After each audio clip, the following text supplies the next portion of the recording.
Muy amados hermanos, amigos, les saludamos en el nombre del Señor Jesucristo. Quiero invitarles a compartir una lectura breve de la palabra del Señor. Por favor, Primera de Pedro, capítulo 2.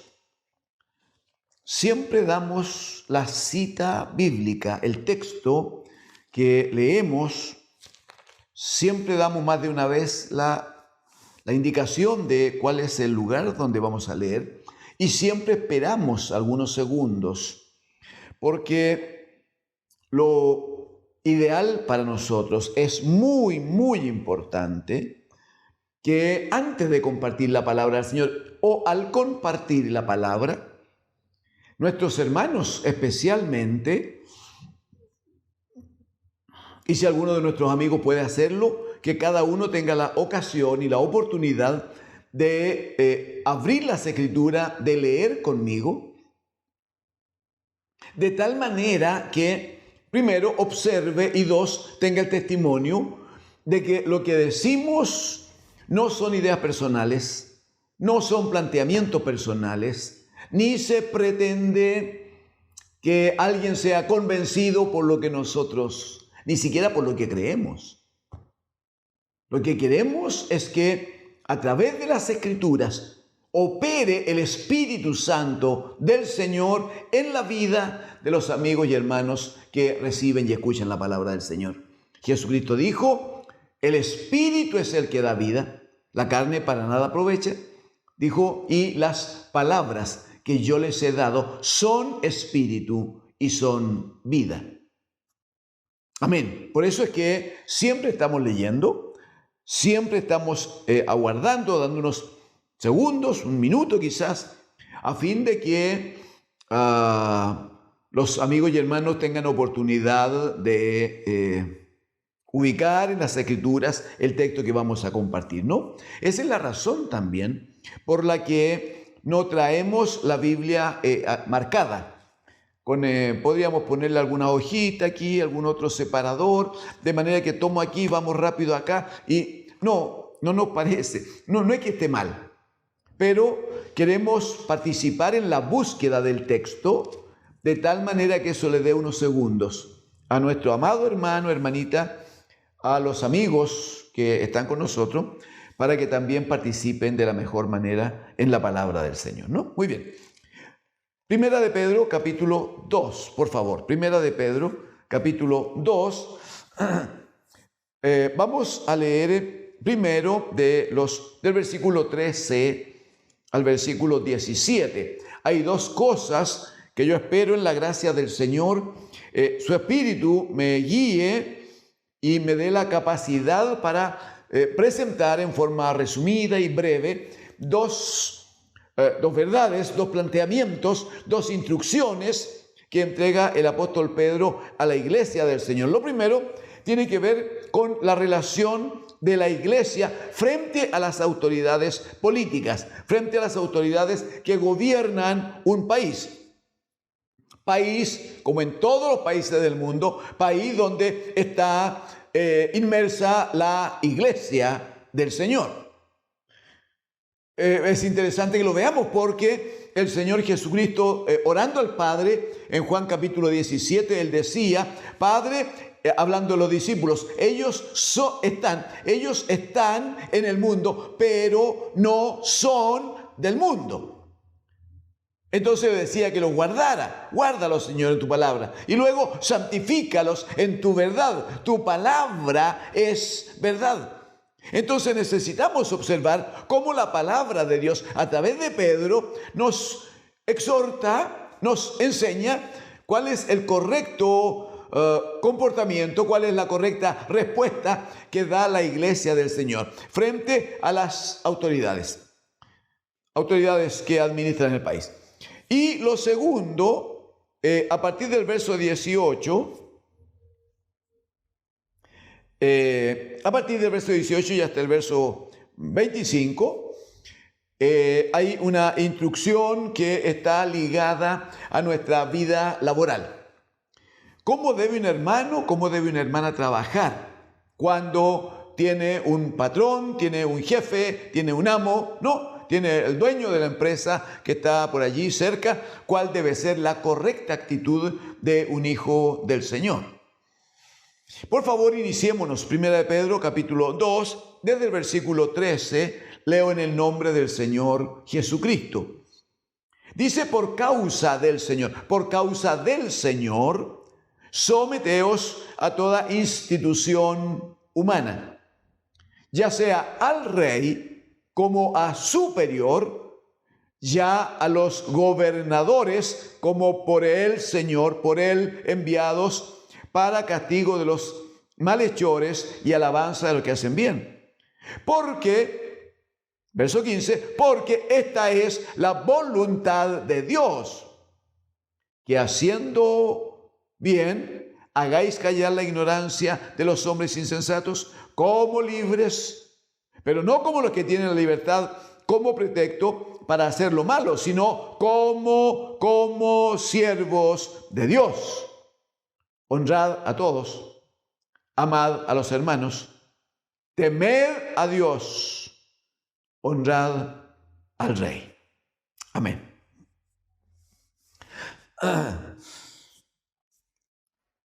Respecto de esta instrucción del apóstol para la iglesia, lo primero que debemos hacer notar es que en el versículo 13 está dicho, por causa del Señor, someteos a toda autoridad. Por causa del Señor. Y si usted me acompaña, a final del versículo 16 va a terminar diciendo, el versículo 16 completo, dice como libres, pero no como los que tienen la libertad como pretexto para hacer lo malo, sino, ¿cuál debe ser el entendimiento, la mentalidad? Sino como siervos de Dios. Partió diciendo, a causa del Señor, a causa del señorío de Cristo, a causa del gobierno de Cristo. Desde su trono de la gloria, el Señor da instrucción. Ese es el punto. Y si Él es el Señor, y si Él es el Rey, y si Él es el amo, nosotros somos siervos. Bueno, verso 16, entonces tienen que actuar como siervos de Dios. No olvidarse de que esa es entonces su condición. Muy bien. En ese contexto, como siervos de Dios, la instrucción que es dada es que los miembros de la iglesia del Señor se sujetan. El someterse aquí no tiene el sentido de volver a estar en esclavitud, nunca. Someterse aquí es la traducción de el estar sujetos reconociendo la autoridad establecida en un gobierno. Es aceptar, es reconocer, esta persona gobierna, sea de cualquier color, de cualquier forma, lo haga bien o lo haga mal. Esta persona gobierna. Entonces dice, someteos a toda institución humana y cita dos instancias. La primera dice, ya sea al rey como a superior, ya sea el rey, a quien tiene toda la autoridad ejecutiva, que tiene la máxima autoridad que le ha sido delegada. O en el verso 14, ya a los gobernadores le llama. A los gobernadores. Esto está explicado con buen nivel de detalle por el apóstol Pablo cuando escribe en la carta a los romanos y vuelve a usar y Pablo usa el mismo término de las autoridades. Romanos capítulo 13, el apóstol va a decir, sométase toda persona a las autoridades superiores, Dice, porque no hay autoridad sino de parte de Dios, y las que hay por Dios han sido establecidas, de modo que quien se opone a la autoridad, a lo establecido por Dios resiste, y los que resisten acarrean condenación para sí mismos, porque, y aquí va a dar toda la explicación respecto de qué es una autoridad superior. Porque en el caso de Pablo a los romanos, expresamente no está diciendo que la iglesia deba estar sometida a autoridades políticas. Jamás sometida, jamás bajo el yugo del gobierno de una autoridad política. Explicaremos algo más enseguida. Pero ¿qué dice aquí? Porque en el verso 3 de Romanos 13, porque dice los magistrados o los jueces no están para infundir temor al que hace el bien, sino al malo. ¿Quieres pues no temer la autoridad? En el versículo número 3, capítulo 13, verso 1, antes dijo, porque no hay autoridad sino de parte de Dios. Ahora dirá, en el verso 3, ¿quieres pues no temer la autoridad? A esa autoridad se refería en el versículo 1. ¿Quieres pues no temer la autoridad? Haz lo bueno y tendrás alabanza de ella. Verso 4, porque la autoridad o el magistrado es servidor de Dios para tu bien. Pero si haces lo malo, teme, porque no en vano lleva la espada, pues de nuevo es servidor de Dios, vengador para castigar al que hace lo mal. Dos cosas de lo que dice Pablo a los romanos en el capítulo 13. Lo primero es que cuando habla de estar sujeto a autoridades superiores, está hablando expresamente de los magistrados, de los jueces, del poder judicial. Dos, dice que estos magistrados son servidores de Dios, son siervos de Dios. Lo que está diciendo es que no hay ninguna autoridad política ni administrativa en país alguno que no esté bajo el gobierno del bendito Dios de los cielos. Él es el Señor. Efesios capítulo 1. A partir del verso 19, 20, 21, va a decir allí el apóstol Pablo que cuando Dios levanta a Jesús de entre los muertos y lo sienta a su diestra, va a decir sobre todo principado y autoridad y poder y señorío y sobre todo nombre que se nombra en este siglo y en el siglo venidero. Y dice, y le dio autoridad sobre todas las cosas. En el capítulo 4 de Efesios, el Espíritu va a hablar por Pablo para decir que el Cristo resucitado, dice, subió por encima de todos los cielos, por encima de todos los cielos, para llenarlo todo. Pablo va a escribir a los filipenses y le va a decir que al resucitar a Jesús de entre los muertos, lo subió a la parte más alta. Y le dio un nombre que es sobre todo nombre, para que ante el nombre de Jesús se doble toda rodilla de los que están en los cielos, en la tierra y debajo de la tierra. Pero también va a decir, Efesios 1, 21, 22, también va a decir que este Cristo resucitado es cabeza, es autoridad, es gobierno sobre la iglesia, la cual es su cuerpo. ¿Qué significa? Que la iglesia tiene instrucción de estar sujeta a las autoridades administrativas políticas de un país, especialmente a las autoridades judiciales, que son las que aplican, establecen disciplina y aplican juicio. Entonces, la iglesia los hermanos deben estar atentos, sujetos, obedientes a la norma, a la instrucción, a los preceptos que emanen desde allí para cumplirlos por causa del Señor. Mire cómo lo dice el apóstol Pablo, Primera de Timoteo capítulo 2. Primera de Timoteo capítulo 2. Va a decir exhorto ante todo, versículo 1, capítulo 2, verso 1. Va a decir, exhorto ante todo a que se hagan rogativas, oraciones, peticiones y acciones de gracia por todos los hombres. Así dice Pablo a Timoteo, que se hagan rogativas, peticiones, oraciones por todos los hombres. En el verso 2 dice, por los reyes. O sea, la iglesia debe orar por todos los hombres. Están incluidos allí, entonces, expresamente dice, también por los reyes. Pero no puede separar una cosa de la otra.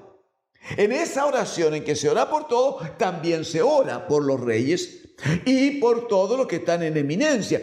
Esto de estar en eminencia es estar en autoridad, en un cargo importante, en reconocimiento. O sea, hay que orar si hay un médico reconocido que de verdad ha hecho algunos descubrimientos, de verdad ha ayudado, de verdad ha sacado adelante tareas difíciles. Él está en eminencia, ¿qué duda hay?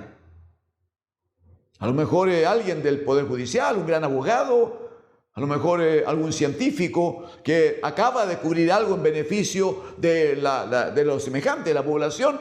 Bueno, dice que hay que orar por todos los que están en eminencia. ¿Y por qué hay que orar? Si ellos no han reconocido a Cristo, no, lo que dice aquí el apóstol es para que vivamos. O sea, oramos por todos los hombres, también por los reyes, por los que están en eminencia. Dice, para que vivamos quieta y reposadamente en toda piedad y honestidad. Porque esto es bueno y agradable delante de Dios, nuestro Salvador, el cual quiere que todos los hombres sean salvos y vengan al conocimiento de la verdad. O sea, ¿qué es lo bueno y agradable delante de Dios, nuestro Salvador? ¿Qué es lo bueno y agradable para Dios?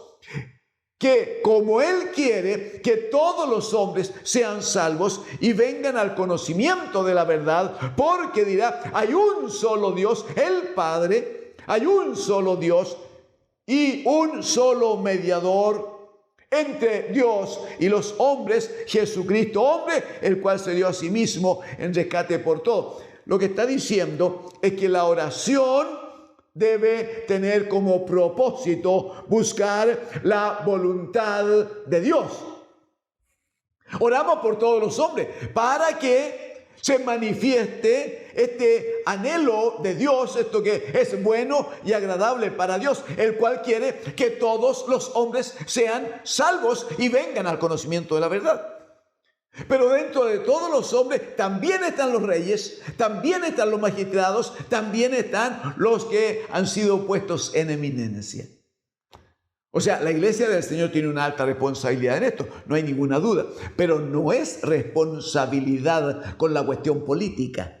No es responsabilidad para que al gobierno le vaya bien económicamente o le vaya bien y consiga mayor cantidad de votos en la próxima elección. No tiene que ver con eso, porque la iglesia, que no se mezcla en política de manifestación habitual, que no se manifiesta en políticas de discusión diaria que finalmente se transforma en una cosa que no se entiende nomás. Todos tienen ideas, todos dicen querer hacer cosas, todos dicen cuál es la solución. Sí, pero siempre la dicen cuando están en la vereda de enfrente. Y cuando están de este lado, entonces no lo hacen, o no lo pueden hacer, o no lo saben hacer. Entonces es fácil hablar desde enfrente. Es como cuando unos jovencitos están jugando al fútbol en la cancha y los papás desde arriba de la galería le dicen, ya pues juega aquí, tira el pase para allá o haz el gol. Claro, de la galería es bien fácil. El problema lo tiene el jovencito, el niño que está jugando allá. ¿Qué decimos? Que la iglesia del Señor ha sido llamada por el Señor, no para andar metida en cuestiones políticas, política contingente, no. ¿Por qué? Porque la iglesia tiene su propio gobierno, la iglesia tiene su propio Señor. El apóstol Pablo dice en de la primera carta a los Corintios, capítulo 8, verso 6, dice, porque para nosotros hay un solo Dios, el Padre, del cual proceden todas las cosas, y un solo Señor, Jesucristo, por medio de quien son todas las cosas. Para nosotros no hay más señores, no hay más dioses, un solo Dios, el Padre, un solo Señor, Jesucristo. Bajo ese gobierno, bajo esa autoridad, vivimos, nos movemos, vamos adelante, y solo a nuestro Dios y Padre y a Jesucristo el Señor honramos, adoramos. Lo dice también el apóstol Pablo, porque hay, dice, un solo Dios Primera de Timoteo capítulo 2, verso 5, porque hay un solo Dios y un solo mediador entre Dios y los hombres, Jesucristo, hombre, el cual se dio a sí mismo en rescate por todos. Amigos, hermanos, hay un primer llamado aquí del apóstol Pedro a que la iglesia del Señor reconozca por sobre todas las cosas a Jesucristo como Señor. Reconozca a Jesucristo como aquel que gobierna la iglesia, como el que le da vida a la iglesia, como el que murió por la iglesia y por cuya herida, dirá la Escritura, y por cuya herida nosotros hemos sido sanados. La iglesia debe reconocer a Cristo sobre todas las cosas y luego, por causa del Señor, por causa del testimonio de Cristo, entonces estar sujeto a las autoridades y a las disposiciones que dirigen, que gobiernan la vida ciudadana de la cual todavía somos parte, pues estamos en esta tierra. Les invitamos con gozo a participar de la palabra del Señor. Debemos examinar en una próxima oportunidad la porción que sigue, que está ligado a el desempeño de los hombres y mujeres en la vida laboral y la instrucción que hay de parte del Señor respecto a los deberes del matrimonio o de la familia, ¿no? Cómo deben avanzar en esto para gloria de su nombre. Les invitamos. La próxima ocasión debemos tratar de estas enseñanzas que vienen del Espíritu del Señor a través del apóstol Pedro. Mientras tanto, deseamos que Dios bendiga sus vidas. Amén.